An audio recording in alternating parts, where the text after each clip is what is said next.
But you were saying, go ahead. You said you grew up where? You feel me now? Yeah. Okay. I mean, So I grew up in the first all-black public assisted housing project in the whole country. It's a place called Langston Terrace. It's in Washington D.C.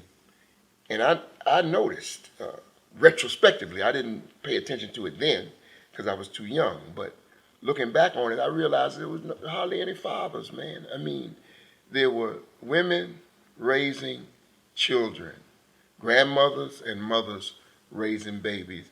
And when you saw a man, you know, he was in there, he wasn't in the fatherhood capacity. So it was by design that we, you know, as a matter of fact, I remember personally there being man laws. And the man laws meant that if your mother or your grandmother was on any kind of subsistence, that the social worker would literally come around and look up under the beds and look in the closet to make sure there was no man around.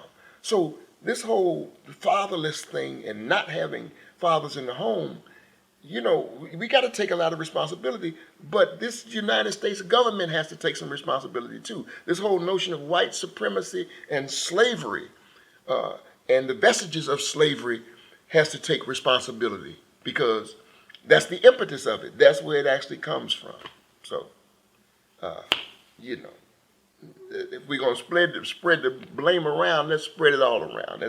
Let's give the credit where the credit is due, because there are some issues in this country that are keeping the African in America in the positions that they are in, and they are deliberately being done, and they have been done by design.